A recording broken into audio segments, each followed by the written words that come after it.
এই মুহূর্তে যে খবরের দিকে নজর রাখবো, সরকার বদলের পর এসএসসির অবস্থান বদল। কেনই কথা বলছি, কারণ 2024 থেকে অপ্রকাশিত ওএমআর প্রকাশ এসএসসির।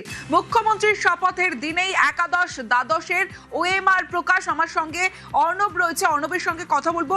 অর্ণব, 2024 সালে হাইকোর্ট নির্দেশ দিয়েছিল, সেই ওএমআর এখন প্রকাশ হলো। দেখো, একেবারেটাই 2024 সালের এপ্রিল মাসে বিচারপতি দেবাংশু বসাকের ডিভিশন বেঞ্চ রায় ঘোষণা করে এবং সেখানে এই এসএসসি 26,000 চাকরি বাতিল করার পাশাপাশি 2016 সালের 4টে ক্যাটাগরিতে যে পরীক্ষা হয়েছিল, অর্থাৎ নবম, দশম, একাদশ, দ্বাদশ, গ্রুপ সি, গ্রুপ ডি, সমস্ত ওএমআর সেগুলি প্রকাশ করার তিনি নির্দেশ দেয়, অর্থাৎ কলকাতাকে নির্দেশ দেয়, রায় ঘোষণা করে। একাধিক ক্যাটাগরিতে কখনো গ্রুপ সি, কখনো গ্রুপ ডি, কখনো নবম দশমের ওএমআর প্রকাশ পেল। 11-12 অর্থাৎ একাদশ দ্বাদশের ওএমআর কিন্তু এতদিন প্রকাশিত হয়নি। শুধু তাই নয়, সুপ্রিম কোর্ট যখন 2025 সালে জাজমেন্ট দিল, রায় ঘোষণা করলো এবং একই সঙ্গে 26,000 চাকরি বাতিল বহাল রাখলো, সেই সময় তো হাইকোর্টের রায়টা কি বহাল রেখেছিল অন্তত ওএমআর প্রকাশের প্রশ্নে।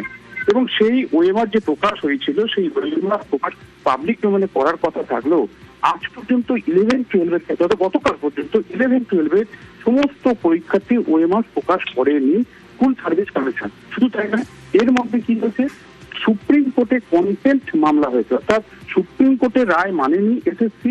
এই মর্মে রাজ্য সরকার, তৎকালীন রাজ্য সরকার এবং একই সঙ্গে এসএসসির বিরুদ্ধে আদালত অবমাননার মামলা হয়, সুপ্রিম কোর্টের আদালত অবমাননার মামলা হয়। তারপরেও কিন্তু ওএমআর প্রকাশ হয়নি এই 2026 সালের 8ই মে পর্যন্ত।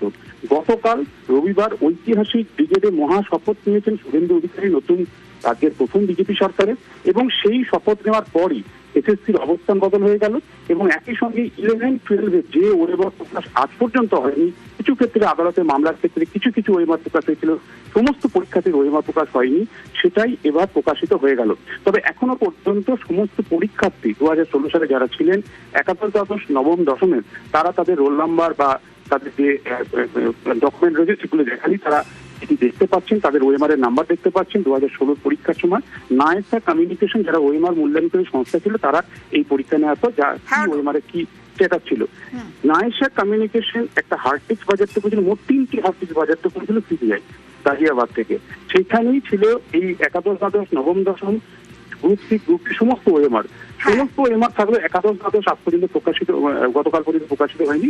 নতুন সরকারের শপথ এবং এসএসসি অবস্থান বদল করে সেটাও প্রকাশিত করে দিল। এবং খুব শীঘ্রই, কাল বা পরশুর মধ্যেই সুপ্রিম কোর্টে আবার আদালত অবমাননার মামলাটি ফের শুনানির জন্য আসবে।